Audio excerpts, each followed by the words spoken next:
அஸ்ஸலாமு அலைக்கும் வரஹ்மத்துல்லாஹி வபரகாத்துஹு. இன்னல் ஹம்தலில்லாஹ் வஸ்ஸலாத்து வஸ்ஸலாமு அலா ரசூலில்லாஹ் வ அலா ஆலிஹி வ அஸ்ஹாபிஹி அஜ்மஈன். கனிமான் அல்லாஹ்வின் நல்லடியார்களே, அல்லாஹு தஆலா இந்த உலகத்தில் சில இபாதத்திற்கு உயர்ந்த அந்தஸ்துகளை அல்லாஹ் வைத்திருக்கிறான். அதில் ஒன்றுதான் ஹஜ்.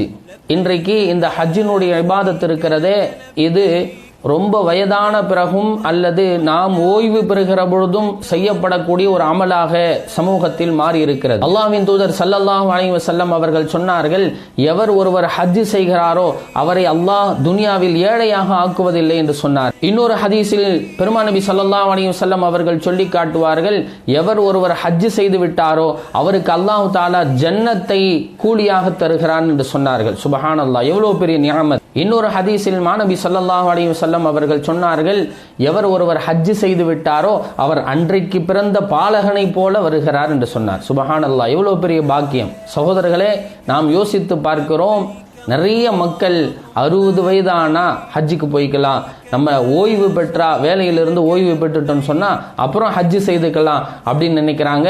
ஆனா பாத்தீங்கன்னு சொன்னா உண்மையில 60 வயது ஆன ஒரு நபர் ஹஜ்ஜுக்கு செல்லுகிற பொழுது அவரால் சரியாக ஒரு தவாஃபை கூட ராஹத்தான முறையில் செய்ய முடிவதில்லை. சகோதரர்களே, வயதான பிறகு இபாதத்துகளில் பலகீனம் ஏற்படுகிறது. ஆகையால் இளமையில் ஹஜ் என்று சொல்லுவார்கள். அறிஞர்கள் சொல்லி காட்டுவார்கள், இளமையில் ஹஜ், இளமையிலே நீங்கள் ஹஜ் செய்து முடித்து விடுங்கள். ஹஜ் என்பது இஸ்லாத்தினுடைய மிக முக்கியமான கடமைகளில் ஒன்று. இதை தாமதப்படுத்தலாமா? இன்றைக்கு இதை தாமதப்படுத்துவது என்பது சமூகத்தில் ஒரு பாரமாக பார்க்கப்படாத விஷயமாக ஆயிடுச்சு. ஒன்றும் பிரச்சனை இல்லை, கொஞ்சம் பொறுமையாக ஹஜ்ஜுக்கு போய்க்கலாம் அப்படின்னு நினைக்கக்கூடிய மக்கள் இன்றைக்கு நிறைய உருவாகி விட்டார்கள். அல்லாஹ் பாதுகாக்க வேண்டும். அதே போன்று நாம் ஹஜ்ஜுக்காக பைசா இருக்குதோ இல்லையோ, வசதி இருக்குதோ இல்லையோ, நாம் ஹஜ்ஜுக்காக ஆவல் கொள்ள வேண்டும், ஆசை கொள்ள வேண்டும், ஆர்வப்பட வேண்டும். அதே போன்று துவாவும் செய்ய வேண்டும் அல்லாஹ்விடத்தில். யா அல்லாஹ், அந்த புனிதமான இடங்களை இந்த பாவப்பட்ட கண்களால் பார்க்கக்கூடிய பாக்கியத்தை தா ரப்பே என்று சொல்லி நாம் தினம்தோறும் இரவு பகலாக நாம் அல்லாஹ்விடத்தில் துவா செய்ய கடமைப்பட்டிருக்கிறோம். சகோதரர்களே, பிறகுதான் பார்த்தீங்கன்னு சொன்னா சேமிப்பு.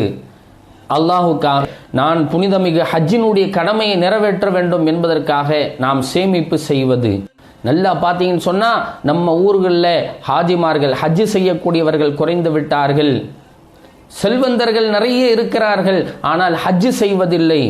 இந்த ஹஜ்ஜினுடைய அமலை ஆர்வமூட்டுவதற்காகத்தான் இன்ஷா அல்லாஹ் வரக்கூடிய சனிக்கிழமை 26ஆம் தேதி காலை 9 மணி முதல் zuhur வரையிலும் புனித ஹஜ்ஜை ஆர்வமூட்டுதல் மற்றும் சமுதாய சீர்திருத்த மார்க்க சொற்பொழிவு என்கின்ற அழகான ஒரு நிகழ்ச்சி நடைபெற இருக்கின்றது.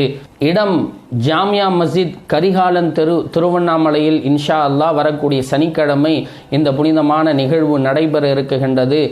பேராசிரியர்கள் சிறப்புரை ஆற்ற இருக்கின்றார்கள். குறிப்பாக மௌலானா மௌலவி அல்ஹாஜ் சொல்முரசு எம் முஹம்மது அபு தாஹிர் பாக்கவி ஹதரத், எங்களுடைய உஸ்தாத் அவர்கள் இன்ஷா அல்லாஹ் அவர்கள் வருகை தந்து சொற்பொழிவாற்ற இருக்கிறார்கள். அதை தொடர்ந்து மற்றும் ஆன்மீக அழகான கருத்துக்களை சமூகத்தில் விதைத்து கொண்டிருக்கக்கூடிய ஹதரத் மௌலானா அல்ஹாஜ் ஏயு முஹம்மது அபூபக்கர் உஸ்மான் ஹதரத் அவர்கள் தலைமை இமாம் மஸ்ஜிதே மஹமூத் பாலவாக்கம் சென்னையிலிருந்து பெரியவர்கள் உரையாற்ற இருக்கின்றார். நமக்கு பல்வேறு ஹஜ்ஜினுடைய அழகான அமல்களையும் அதனுடைய ஆர்வமூட்டுகின்ற நிகழ்ச்சியும் இன்ஷா அல்லாஹ் நடாத்த இருக்குகின்றார்கள். குறிப்பாக பெண்களுக்கு பரதாவோடு தனி இட வசதி ஏற்பாடு செய்யப்பட்டுள்ளது. இன்ஷா அல்லாஹ் மதிய இந்த நிகழ்வுக்கு பிறகு மதிய உணவும் ஏற்பாடு செய்யப்பட்டுள்ளது. ஆகையால் அனைவரும் இந்த அழகான நிகழ்ச்சியில் கலந்து கொண்டு சமூகத்தில் ஒரு பெரும் மாற்றத்தை ஏற்படுத்த நிறைய ஹாஜிமார்களை இந்த நிகழ்வை கொண்டு அல்லாஹு தஆலா உருவாக்கி தருவானாக. ஆமீன். அஸ்ஸலாமு அலைக்கும் வரஹ்மத்துல்லாஹி வபரகாத்துஹு. லப்பைக் அல்லாஹும்ம லப்பைக், லப்பைக் லா ஷரீக லக லப்பைக், இன்னல் ஹம்த வன் நிஅமத லக வல் முல்க் லா ஷரீக